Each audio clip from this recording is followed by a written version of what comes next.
오늘은 이제 솔리드 파운데이션이라고 해가지고 솔리드에 대해서 이제 되게 많이 얘기를 하는데 그거에 대해서 이제 왜 이런 게 필요한 건지 개요? 예, 개요 같은 설명을 할 거예요.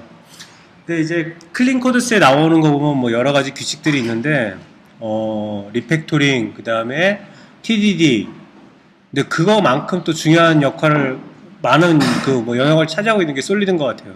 굉장히 많은 에피소드로 구성되어 있거든요. 5개, 6개, 7개인가 8개 정도가 돼요. 그러니까 굉장히 많은 분량을 차지하고 있고요. 오늘 말씀드릴 거는 이제 그 소프트웨어 공학에서 얘기하는 설계가 과연 무엇인가. 근데 여기서 저자는 소스 코드가 설계다라고 얘기를 하고 있어요. 그게 왜 말이 되는지 이제 그 부분을 좀 알아볼 거고요. 그 다음에 디자인이 잘못됐을 때 나타나는 징후 3가지에 대해서 얘기를 해볼 거고요. 그 다음에 또 몇 가지 리들리스 컴플렉시티하고 그 다음에 뭐 좀 더 얘기를 해볼 거고요. 그 다음에 코드가 점진적으로 이렇게 썩어가는 그런 현상에 대해서 이제 알아볼 거고요. 그럼 객체 지향은 그런 것들을 어떻게 해결하는지 이런 얘기를 하면서 솔리드가 왜 필요한지 그런 얘기를 할 거예요. 자, 소스 코드가 디자인이다 라고 얘기한 거는 이제 그 잭 W 립스라는 분이 92년에 소프트웨어 디자인이 무엇이냐라는 그런 이제 책인가 봐요. 거기서 이제 얘기를 하셨는데 질문이 뭐냐면 엔지니어가 생산하는 것은 무엇이냐라는 거예요. 엔지니어, 그러니까 건축 엔지니어. 그러면 건축물의 청사진을 만들고, 그 다음에 전자기술 엔지니어, 그럼 회로도를 만들고, 기계기술자, 그러면 기계 설계도를 만들죠. 그 사람들이 실제로 기판을 생산하지는 않죠, 그죠? 그 사람들이 프로타입을 만들 수 있어도 그 사람들은 설계도만 그리는 게 원래 그 사람들의 일이죠. 그러면 소프트웨어 엔지니어는, 그러니까 이제 엔지니어는 프로덕트를 만든다기보다는 어떻게 보면은 엔지니어는 프로덕트를 만들기 위한 다큐멘트를 만든다라고 얘기를 할 수가 있고요. 그러면 이제 공학의 결과물이 다큐멘트다라고 했을 때 소프트웨어 공학의 결과물은 뭐냐라는 거예요. 소프트웨어 공학의 결과물은 소스 코드냐? 소스 코드가 아니죠. 실제로 실행하는 바이너리 코드가 결과물이죠. 네. 빌드 스크립트까지 포함되어 있어서 결과물이 나와야 이제 결과물이라고 할 수가 있는 거죠. 바이너리가 나와요. 그러면 바이너리를 만들기 위해서 소스 코드는 뭐냐? 소스 코드는 코드라기보다 이제 다큐멘트다라는 얘기를 하는 거예요. 그래서 이제 공학자가 만들어야 되는 거는 설계도인데, 문서인데, 소프트웨어 공학자가 만들어야 되는 거는 소스 코드다라는 거죠. 그러니까 뭐 UML 이런 게 아니고, 전에 한번 제가 그 예를 들었었는데, 과거에는 분석가, 설계자가 따로 있었다 그랬잖아요. 그 사람들이 만드는 거는 소스 코드라는 다큐멘트를 만들기 위한 준비물이지, 그거 자체가 다큐멘트는 아닌 거죠. 소스 코드까지 나와야만 다큐멘트인 거고, 거기에 빌드 스크립트를 돌리면 나오는 게 이제 산출물이 돼야 되는 거죠. 그래서 이제 건물이나 회로나 기계 이런 걸 보면 이 저렴한 설계 비용 그랬는데, 이게 저렴하다라는 게 이제 어떤 변경이 저렴한 거 뭐 이런 걸 생각을 해보면 될 것 같아요. 이제 실제로 이제 그 설계를 할 때는 변경을 좀 마음대로 할 수 있죠. 근데 어느 정도 이제 생산이 되고 있어요. 빌드가 되고 있어요. 그 상황에서는 수정을 못하죠. 요 3가지 영역, 이런 건축을 포함한 제조업들에서는 예를 들어서 그런 거죠. 뭐 100층짜리 건물을 짓는데 50층점 올린다면 잘못 졌어, 다시 져야 돼 라고 못한다는 거죠. 그냥 해야 된다는 거죠. 거기에 맞춰서. 그리고 예를 들어서 스마트폰 같은 거를 만드는데 조금 설계랑 뭐랑 다 해서 마지막에 빌드를 돌리고 있어요. 그러니까 공장에서 조립 라인을 돌리고 있단 말이에요. 그 상황에서 결함이 발생돼도 보통 그대로 가죠, 그냥. 그거를 거기서 수정하기가 진짜 중요한 게 아니라면, 사소한 거라면 그냥 간다고요. 그러니까 왜 그러냐면은 설계 때는 수정이 용이하지만 실제로 생산에 들어가면 그 수정 비용이라는 건 어마어마한 영역이기 때문이다 라는 얘기를 하는 거예요. 근데 소프트웨어는 보면 저렴한 구축 비용, 이제 구축 비용이 아까 건물, 회로, 기계 이러는 데는 구축 비용이 많이 들었단 말이에요. 그 구축 비용에서 뭔가 변경한다는 게 굉장히 힘들었단 말이에요. 비용이 많이 들기 때문에. 근데 소프트웨어는 구축 비용이 굉장히 저렴해요. 컴파일하고 빌드는 기계가 하죠. 내가 빌드 스크립트까지만 잘 짜놓으면 그건 기계가 하는 거기 때문에 거기서 뭐가 잘못돼서 다시 빌드를 돌린다, 컴파일을 돌린다고 했을 때 문제가 없어요. 근데 이제 이것도 옛날에는 좀 문제가 됐을 수 있어요. 이렇게 뭐 C로 돼 있다. 근데 C로 뭐 컴파일 할 때 의존성을 잘 관리를 못했다라고 하면 뭐 하나만 고치면 완전 토탈 리빌드를 돌려야 되는 그런 상황이 있을 수가 있거든요. 그럴 때는 구축 비용도 비쌀 거예요. 근데 의존성 관리를 잘 했거나 아니면 요즘 같은 뭐 자바나 아니면 다른 다이나믹 랭귀지 사용했다면 구축 비용은 굉장히 저렴할 거예요. 근데 설계 비용은 굉장히 비싸다는 거예요. 설계해서 뭔가를 수정하고 이러는 거예요. 소스 코드를 만들어 놓고 뭔가를 수정한다는 거는 굉장히 힘든 일이라는 거예요. 소프트웨어 공학에서는. 그래서 소프트웨어 공학에서 그 많이 차용한 그 아키텍처를 설명할 때 많이 차용한 게 건축에 있는 아키텍처를 많이 차용을 하잖아요. 그래서 분석 설계, 구축, 뭐 어쩌고저쩌고 이런 것들이 대부분 건축에서 나온 그런 어떤 개념들인데 이런 집을 짓는 전략과 소프트웨어를 만드는 전략은 달라야 한다 이런 얘기를 하고 계세요. 정말로 우리가 그 과거에 그 뭐 80년대나 90년대 했던 그런 워터풀 모델 방식들 있죠. 그 방식을 그대로 추구한다면 좀 편하죠. 예. 시키는 대로 하면 돼요. 근데 실제로 그렇게 해서 만들어졌을 때 고객이 보고 만족하지 않는다는 거죠. 예. 저번에도 말씀드렸잖아요. 이렇게 우리한테 요구사항을 주는 기획자는 그 요구사항이 구현돼서 돌아가야만 본인이 원하는 것인지 확답을 할 수 있다라는 거예요. 그 얼마 전에 며칠 전에 또 뭔 글을 봤는데 거기에 그런 얘기가 나오더라고요. 워터풀 모델의 어떤 릴레즈 주기는 한 번이래요. 한 번. 최종 프로덕트 한 번. 그다음에 에자일 그러면은 이제 RUP 하면서 이터레이션 이런 얘기 나오면 이터레이션 단위를 보통 2달 정도 잡죠. 2달 정도 잡으면 2달마다 한 번씩 뭘 내는 거예요. 에자일 그러면 좀 짧게 가서 한 2주 정도 잡아요. 2주마다 뭔가를 내는 거예요. 근데 페이스북 얘기가 나왔었거든요. 페이스북은 하루에 2번 배포한다고 하더라고요.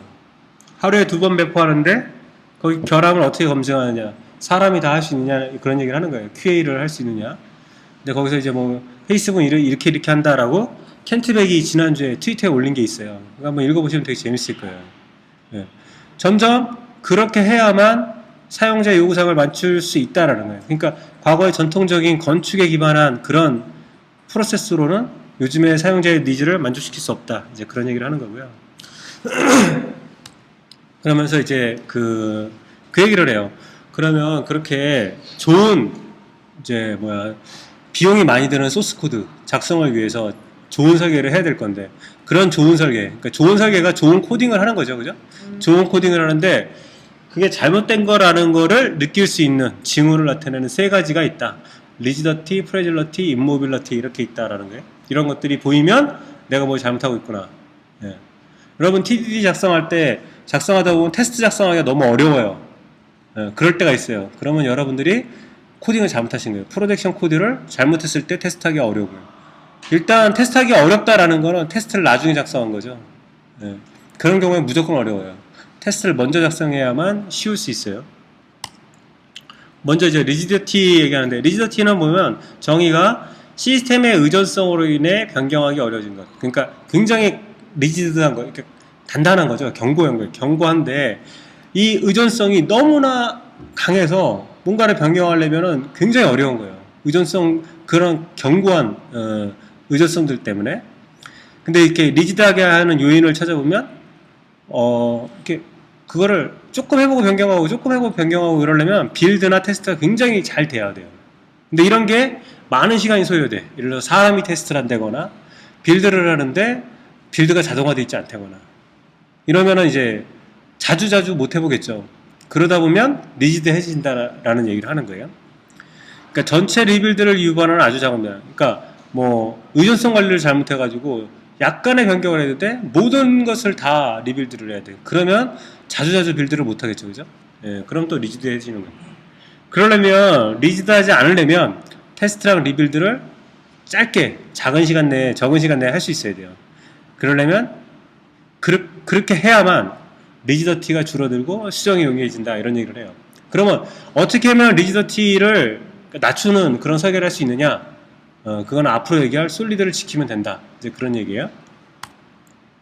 그 다음에 프레질러티 그거죠. 이렇게 뭐 우리가 그 배송 같은 거 할 때 박스에 적혀 있잖아요. 프레질 그렇게 해갖고 안에 잘 깨지는 거 있으니까 조심해라 그런 얘기잖아요. 그러니까 이거는 뭐냐면 한 모듈의 수정, 아주 작은 수정이 아주 여러 곳에 영향을 미치는 거예요. 예, 그럴 때 프레질하다라고 얘기를 하는 거예요.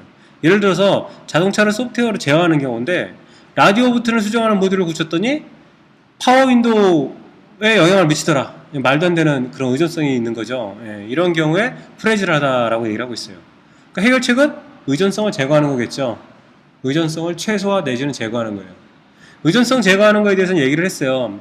런타임 의존성은 어쩔 수 없는 거라 그랬잖아요. 그렇게 흘러야만 하는 거기 때문에. 근데 소스 코드 의존성은 항상 없앨 수 있다. 중간에 폴리모픽 디스패처라는 인터페이스를 하나 삽입하면 그러면 런타임 의존성, 소스 코드의 의존성은 항상 제거할 수 있다. 그런 얘기했죠. 그러니까 그렇게 해결을 해나가면 되는 거죠. 프레질 할 때. 또 이제 임모빌러티라는 게 있어요. 임모빌러티라는 거는 그러니까 모바일하지 못하는 거예요. 움직일 수 없다는 거거든요. 그러니까 이 모듈을 추출해서 다른 곳에서 재사용하고 싶은 거예요. 근데 그러지를 못하는 거예요. 그러니까 예를 들어서 로그인 모듈이 있는데 로그인 모듈이 특정 DB 스키마에 아주 종속적이고 그 다음에 특정 UI에 굉장히 종속적이에요. UI하고 DB 같은 그런 디테일하고는 절연돼 있어야 되는데 인터페이스를 통해서 절연되어 있어야 되는데 그렇지 못하고 다이렉트하게 사용을 하고 있으면 그 로직을 빼서 다른 어플리케이션이나 다른 시스템에서 못 쓴다는 얘기예요. 네. 이런 경우를 임모빌하다라고 하는 거예요. 그래서 해결책은 당연히 뭐 디테일, DB, UI, 프레임워크 이런 디테일하고 결합도를 없애야겠죠. 낮추는 게 아니고. 네. 그 다음에 이제 디자인 스멜 외에 이제 뭐 좀 더 문제되는 것들 몇 가지를 얘기하고 있는데요. 비스코시티, 이거는 이제 점성, 끈끈함, 뭐 이런 걸 얘기하는 거예요. 빌드 테스트 같은 필수 오퍼레이션들이 오래 걸려 수행이 어렵다면 그 시스템은 이제 나빠진다라는 거예요. 나빠진다라는데, 그러니까 예를 들어서 체크인, 체크아웃, 머지 등이 굉장히 비용이 커. 이거 한 번 하려면 굉장히 시간이 오래 걸려. 그러면 소프트웨어가 역겨워질 가능성이 높다는 거예요. 체크인, 체크아웃 같은 경우 요즘 대부분 뭐 SVN이나 Git 같은 걸 사용하시잖아요. 근데 옛날에 예를 들어서 CVS 같은 거 CVS 그죠? CVS 되게 느려요. SVN에 비해서. 걔로 커밋 한 번 하려면 좀 불편하죠. 왜냐면 쪽이 많이 낼 거예요. 거기다 느려. 그러니까 굉장히 그 작업 자체가 괴로워지죠. 근데 SVN으로 했는데 브랜치를 잘못 땄어. 예를 들어서 SVN으로 브랜치를 딸 때는 변경이 적은 걸 브랜치를 따야 돼요. 예를 들어서 요번에 뭐 회원 쪽에서 무슨 뭐뭐뭐 프로젝트를 한단 말이에요. 근데 그 프로젝트에서 아주 빈번한 변경이 예상돼요. 근데 이게 뭐 트렁크에 영향받으면 안 되니까 그걸 위해서 브랜치를 땄어요. 그런 다음에 거기다 대고 이제 마구잡이로 변경을 가했어요. 트렁크에 소소한 변경 몇 개를 가했어요. 나중에 그 브랜치를 트렁크에 머지할 때 생각해 보세요. 그거는 이제 여기 나오는 그런 역겨운 일이 돼요. 굉장히 괴로워요. 이게 머지가 맞아? 사람이 판단해야 돼요. 이렇게 머지하는 게 맞아? 사람이 판단해야 되는 그런 경우가 생겨요. 근데 그때 거꾸로 했으면 괜찮죠. 트렁크에서 무지막지한 변경을 가하고 릴리즈 브랜치를 만들어 놓고 그 브랜치에서 릴리즈를 하고 간간히 변경이 있으면 그 브랜치에다 하고 트렁크에다 반영을 했으면 좀 낫을 거예요. 근데 그게 아니고 거꾸로 했다면 아주 곤혹스러운 일이 될 거예요. 근데 예를 들어서 깃이나 머큐리얼 같은 분산 SCM을 쓰면은 머지가 좀 굉장히 좀 수월하죠. 지금 SVN이 3A 머지를 지원하죠, 이제.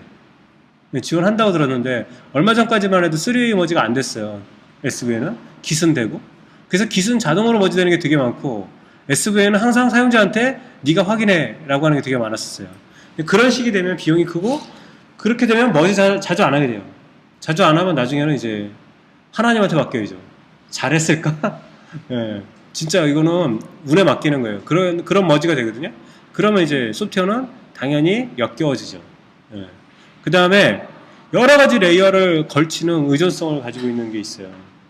레이어 간의 의존성이 없어야 되는데 그 의존성이 있어요. 그럴 때 역겨움이 생겨요. 레이어드 아키텍처로 얘기할 때 상위 레이어는 하위 레이어를 호출할 수 있다는 런타임의 의존성 방향을 얘기하는 거지 소스 코드의 의존성 방향을 얘기하는 게 아니에요. 근데 레이어드 아키텍처를 할 때 보통 상위 레이어는 하위 레이어를 사용한다라고 해갖고 소스 코드의 의존성까지 있는 경우가 많아요. 그렇게 되면 역겨워진다라는 얘기를 하는 거예요. 또 하나는 뭐냐면 무책임한 용인. 항상 항상 역겨움이 발생하는 요인은 이거라는 거예요. 무책임한 용인. 무책임한 용인은 뭐냐면 개발자가 나빠질 것이라는 것을 알아요. 이렇게 하면은 나중에 안 좋아질 거야. 라는 걸 알아. 이미 알아. 그런데 아무것도 안 해. 왜? 해야 될 일이 많으니까. 그렇게 하면 그게 쌓이면 이제 나중에 손을 못 대는 거죠. 여러분들 그런 경우 있잖아요. 이렇게 코딩하다가 이거 이대로 하면 안 되는데 고치고 가야 되는데 근데 지금 뭐 팀장님이 아니면 누구님이 이렇게 쪼아대. 그래서 그냥 빨리 하는 경우 있잖아요. 살짝 덮어놓고 가는 경우 있잖아요. 근데 살짝 덮어놓는다고 그게 없어지지 않거든요. 나중에 누군가 그걸 밟아요. 터지거든요. 예, 그럼 이제 더 큰일이 생겨요. 예, 그런 일들 다 경험해 보셨을 거예요. 그러니까 소스 코드에 역겨움이 생기는 모든 이유는 개발자의 그런 무책임한 용인 때문이다 라고 얘기를 하고 있어요. 그래서 강하게 커플링된 시스템은 테스트 빌드 수정이 어렵게 한다. 그러니까 해결책은 디펜던시는 유지한 채로 디컴플링 하는 거. 그러니까 아까 말하는 게 그거죠. 그러니까 인터페이스를 둬갖고 런타임의 의존성은 유지하지만 컴파일 타임의 의존성은 디커플링 한다라는 거예요. 그런 거를 해야 된다는 거죠. 이런 걸 잘 하려면 솔리드를 잘 알아야 된다. 뭐 그 얘기를 하는 거겠죠. 그리고 불필요한 복잡성. 네, 이거는 제가 첫 시간에 얘기를 안 했군요. 네, 얘기를 나중에 한번 해보면 재밌을 것 같은데 그 진화적 설계라는 게 있어요. 진화적 설계. 그러니까 이머전트 디자인, 이볼루셔너리 아키텍처 뭐 이런 게 있어요. 이게 서트웍스 사람들이 IBM 디벨로퍼 웍스에 아주 많이 연재했던 글인데 그러니까 무슨 말이냐면 이머전트 디자인이라는 건 디자인이 내가 먼저 디자인을 하고 개발을 하는 게 아니고 리팩토링을 하다 보니 디자인이 나왔다라는 거예요. 이머전트 디자인 했고 그 다음에 아키텍처라는 게 처음부터 명확한 내가 그림을 가지고 간 게 아니고 어떤 원칙들을 지키다 보니 이볼루셔너리하게 나왔다라는 거예요. 지금은 전지전능한 사람이 있어서 미래를 예측하고 딱 이렇게 해야지라고 해서 이 서비스 만들면 대박 날 거야 이렇게 할 수가 없어요. 지금은 이머전트하게 해야 된다라는 얘기예요. 뭔가를 해보다 보니 이렇게 하니까 되더라 라는 것들로 베스트 프랙티스가 나와야 되는 거지 그걸 미리 알고 할 수 없다는 거예요. 소프트웨어 설계도 마찬가지라는 거예요. 지금 요구사항 변경이 너무나 급변하기 때문에 미리 모든 요구사항에 대한 변경을 반영할 수 있는 거를 고려하고 하면 니들리스 컴플렉시티가 생긴단 말이에요. 미래에 이런 게 생길지도 몰라 이런 거 필요할지도 몰라 이럴지도 몰라. 그러면 굉장히 복잡해져요. 네. 그러면 어떻게 되냐면 그런 불필요한 복잡성은 대부분 아주 강한 커플링을 만들어내요. 네. 그러면 이제 고칠 수가 없어요. 그런 것들 중에 가장 많이 보는 예제 중에 하나가 클래스 하이어라키를 굉장히 복잡하게 했어요. 인터페이스가 있고 앱스트랙트 클래스가 한 두세 개 있고 그 다음에 거기에서 또 상속받은 게 있고 막 되게 복잡하게 갔어요. 그게 나중에 이런 클래스를 내가 패런트 클래스로 만들어놓으면 서브 클래스에서 되게 쉽게 사용할 수 있을 거야 라는 거에서 나온 거거든요. 그런 거 대부분 그래요. 그렇게 나오면 실제로 그런 니즈가 안 생기면 그냥 복잡만 한 거예요. 네. 근데 그런 니즈가 생겼을 때 그때 만약에 했으면 꼭 이네리턴스 했었을까? 딜리게이션으로 안 됐을까? 뭐 여러 가지 방법을 생각해 볼 수 있는데 미리 예측을 한 거예요. 미리 예측을 해서 굉장히 복잡해져요. 그러면 나중에 수정하기 되게 어려워져요. 그래서 지금 여러분들이 잘해야 되는 거는 미래에 대해서 미래에 예측하지 말고 현재에 집중하라는 거예요. 현재에 집중하는데 현재를 잘해야죠. 그래서 나중에 변경사항이 나왔을 때 변경할 수 있게 빠르게 변경할 수 있게. 그러니까 어떻게 돼요? 테스트가 잘 돼야 되겠죠. 그죠? 테스트가 잘 되고 있으면 현재를 빠르게 변경할 수가 있어요. 그래서 필요한 요구사항을 만족시킬 수 있어요. 하지만 이러한 요구사항이 필요할 거야 라고 해서 복잡하게 설계를 해놓잖아요. 나중에 자기도 못 알아봐요. 그러니까 어떻게 하라는 건지 되게 명확한 거예요. 그러니까 이머전트하게, 애자일하게 뭐 이런 얘기를 해야 되는 거지.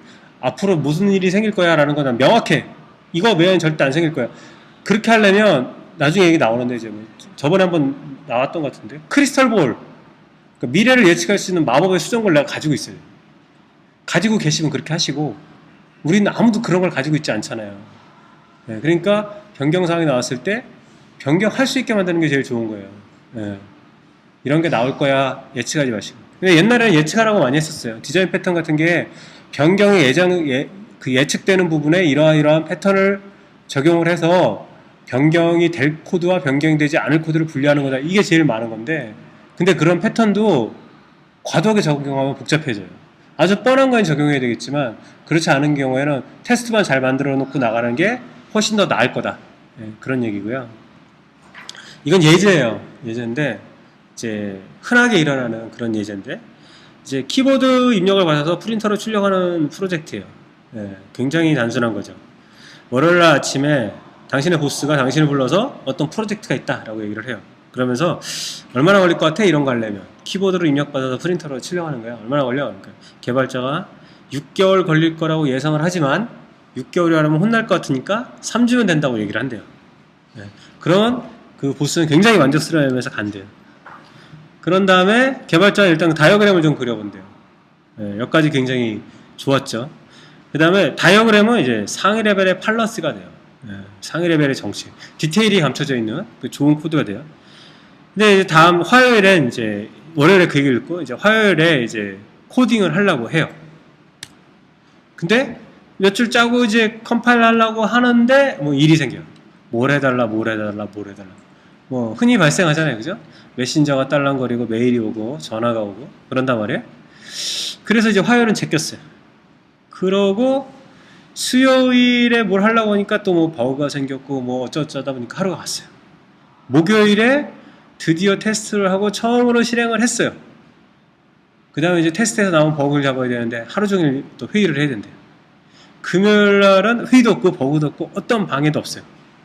근데 소스 코드 시스템에서 소스 코드를 받는데 하루가 가.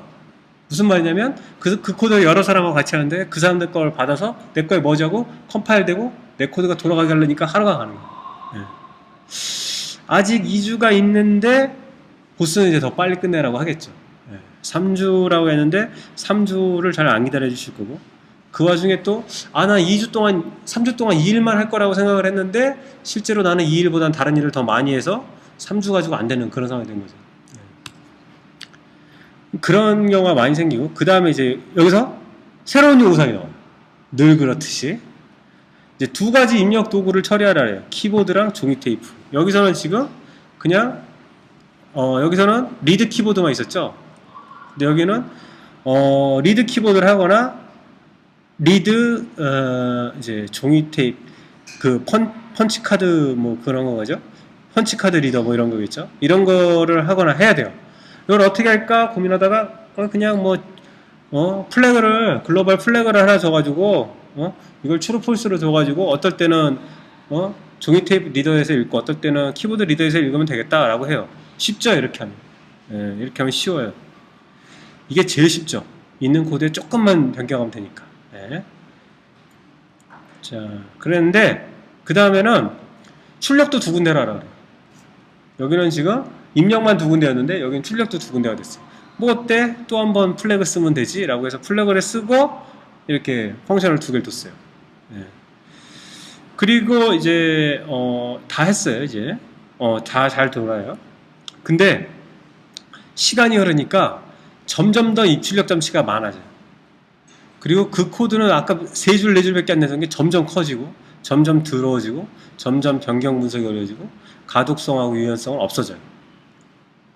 이제 OP를 했으면 어땠을 거냐라는 얘기를 해요. OP를 했으면 딱 요 코드 하나 둘 셋 네 줄이죠. 5줄 가로까지 해서 5줄, 저 5줄에서 변하지 않았을 거다라는 얘기를 하는 거예요. OOP 스타일로 했으면 저 5줄이면 입출력 장치가 늘어나도 다 해결됐을 거다. 그 얘기를 하는 거예요. 스탠다드 IO로 입출력을 했을 거다. 다른 장치로 리다이렉트하게 그렇게 기능을 구현했을 거다. 겟 캐릭터는 얘가 뭐 테이프 리더든지 아니면 키보드든지 스탠다드 IO를 어느 디바이스로부터 리다이렉트하게 그렇게 구현을 했을 거다. 푸 캐릭터도 마찬가지죠. 디바이스를 리다이렉트하게 했을 거라는 거. 만약에 이렇게 처음부터 했으면 야 키보드 말고 테이프 리더로부터 읽을 게 바꾸려면 얼마나 걸려? 3주 걸립니다가 필요 없죠. 이미 그렇게 돼 있습니다가 되겠죠, 그죠? 이거는 이제 이렇게 됐을 때 두 가지 효과가 있다는 거예요. 장치 추가에 따른 코드 품질 저하가 없다는 거죠. 이 코드는 그대로 있을 거예요. 장치만 계속 장치에 대한 디바이스 드라이버에서 리드하고 라이트하는 것만 계속 추가되겠죠. 재컴파일이 필요 없겠죠. 그러니까 이게 첫 번째 솔루션, 그 플래그를 둬서 하던 첫 번째 솔루션에 대한 다이어그램인데 여기서 보면 하이 레벨 팔러시가 로우 레벨 디테일에 의존하고 있어요. 하이 레벨 팔러시가 카피예요. 근데 로우 레벨 디펜던시, 키보드나 프린터의 디바이스에 대해서 직접적으로 의존을 하고 있어요. 직접 사용을 하고 있단 말이에요. 그래서 이런 프로시저란 방법에서는 장치가 증가하면 팬아웃이 발생해요. 카피가 처음에는 입력할 때 키보드한테만 의존을 가졌는데 그 다음에는 PT 리더한테도 의존을 갖고 카피가 처음에 프린터에만 의존을 가졌는데 또 PT 펀처로도 이제 의존성을 갖는 거예요. 계속 의존성이 늘어나고 팬아웃이 늘어나요. 이러면 어떻게 돼요? 저 4개 중에 한 군데에서 변경이 생기면 카피는 영향을 받는다 그랬죠. 그게 팬아웃 프로블럼이잖아요. 그러니까 IO가 늘어나면 늘어날수록 카피는 영향을 받을 가능성이 굉장히 높아져요. 근데 OOP는 하이 레벨 팔러시가 로우 레벨 디테일에 의존하지 않아요. 여기 보면 카피는 겟 캐릭터, 풋 캐릭터, 인터페이스에 정의되어 있는 겟 캐릭터, 풋 캐릭터에 의존을 하고 있어요. 근데 저 인터페이스를 구현한 디바이스 드라이버는 그게 키보드가 될지 프린터가 될지 카피라는 놈은 몰라요. 키보드하고 프린터가 잘 구현되어 있으면 겟 캐릭터, 풋 캐릭터를 그 프로토콜을 잘 준수해서 구현되어 있으면 카피는 영향받을 일이 없어요. 저렇게 되면 하이 레벨 팔러시는 로우 레벨 디테일에 의존하지 않고 오히려 로우 레벨 디테일이 하이 레벨 팔러시 중요한 애들에 의존성을 갖게 되는 거죠. 위에서 정의한 인터페이스 구현이 되니까. 그래서 OOP는 디펜던시 인버티드가 일어나는 거예요. 아까 얘기한 대로 파일이라는 인터페이스를 주고 밑에 디바이스 드라이버 두면 런타임의 디펜던시는 카피해서 파일로 해서 키보드나 프린터로 가는 게 맞는데 컴파일 타임, 그러니까 소스 코드의 의존성은 카피랑 파일은 하나의 레이어에 존재해요. 같은 레이어에. 그 다음에 키보드하고 프린터 IO 드라이버는 다른 레이어, 로우 레벨 레이어에 존재해요. 지금 로우 레벨 레이어가 상위 레벨에 의존하죠. 네. 이렇게 레이어 간의 의존성이 역전이 돼야 돼요. 런타임의 흐름은 상위 레이어에서 하이 레이어로 가지만 소스 코드 컴파일 타임의 의존성은 하이 레벨에서 상위 레벨로 가야 된단 말이에요. 그래야 상위 레벨이 안전해요. 이렇게 되면 팬아웃 프로블럼은 발생하지 않겠죠. OOP는 이렇게 IOC, 리더 라이터 메서드를 갖고 있는 인터페이스를 통해서 IOC를 이제 통해서 구현을 한단 말이에요. 이렇게 되면 아까 같은 그런 문제는 다 해결되는 거고요. OOP를 얘기할 때 요 맨 윗줄 5.fx랑 f의 5,x 이건 다른 거란 말이에요. 함수를 호출하면서 인자를 다 준다라는 거랑 내가 5라는 객체가 있는 f라는 메서드를 호출하면서 x라는 인자를 전달하는 거 이거 다른 거란 말이에요. 객체장에서는 왼쪽과 같은 모습이 나와야지 맞겠죠. 그 다음에 다이나믹 폴리모피즘. 다이나믹 폴리모피즘이라는 건 뭐냐면 객체가 메시지를 전달을 했는데 메시지를 수신한 놈이 뭔지 누군지 모른다는 거예요. 어떻게 동작할지 모른다는 거예요. 다만 그와 나는 약속된 인터페이스에 맞춰서 동작한다라는 거예요. 네. 어떻게 동작하는지 그 다음에 무엇을 어떻게 동작하는지는 모르고 그 인터페이스가 요구하는 무엇인가를만 전달하면 내가 원하는 대로 동작할 거라고 생각을 하는 거예요. 그래서 객체 지향에서 보면 디펜던시 인버전이 가장 중요한 핵심이다, 정수다라는 얘기를 하고 있어요. 여기서 보면 샌더라는 놈이 메시지라는 놈한테 메시지를 던지겠죠. 그러면 그 메시지를 구현한 리시피언트라는 놈이 동작하는 거예요. 네. 그래서 플로우 오브 컨트롤은 왼쪽에서 오른쪽에 맞지만 그 디펜던시는 소스 코드의 디펜던시는 역전되어 있는 걸 의미하는 거예요. 이래야만 폴리모픽 그 아까 뭐라 그래요? 다이나믹 폴리모피즘이 구현되는 거거든요. 리시피언트가 뭔지 모르잖아요, 샌더는. 네. 근데 그냥 메시지랑 인터페이스만 잘 준수하면 된다라는 거예요. 그래서 O를 얘기할 때 O는 뭐 실세계를 똑같이 모델링하는 것이다. 이네리턴스, 인캡슐레이션, 뭐 폴리모피즘, 뭐 재사용 뭐 이런 얘기를 하는데 이런 거는 객체지향의 핵심이 아니라 객체지향의 메커니즘이다 라고 얘기를 하고 계시고요. 객체지향의 핵심은 요거가 제일 중요한 거죠. 인버전 오브 컨트롤을 통해서 상위 레벨의 팔러시, 상위 레벨의 중요한 로직이 하위 레벨의 디테일, 지저분한 코드로부터 보호받는 것. 보호받는 것이 의미하는 것은 로우 레벨 디테일 중에 뭔가가 변경이 돼도 상위 레벨의 팔러시는 영향을 받지 않는 것을 의미하는 거예요. 그렇게 인버전이 돼 있는 구조로 돼 있는 것, 그렇게 해야 객체지향을 잘 준수했다라고 얘기할 수 있는 거다라는 얘기를 하는 거죠. 객체지향 디자인, 객체지향 설계라는 거는 디펜던시를 잘 관리하는 거다라는 거예요. 디펜던시 매니지먼트다. 그 다음에 키 디펜던시를 역전을 시켜서 하이 레벨 팔러스랑 로우 레벨 디테일을 아이솔레이션, 절연시키는 게 OOD에서 제일 중요한 거다. 이런 얘기를 하고 있는 거예요. 그 다음에 디펜던시 매니지먼트, 이거를 잘 하려면 의존성 관리에 대한 중요한 규칙을 준수해야 된다 라고 해서 그 중요한 규칙이 솔리드다. SRP, OCP, LSP, ISP, DIP 이게 5개 있다라는 거예요. 네. 네, 요까지가 오늘 설명할 거의 끝이고요. 내일은 이제 SRP를 알아볼 거거든요. 혹시 궁금한 거 있으세요? 없으시죠?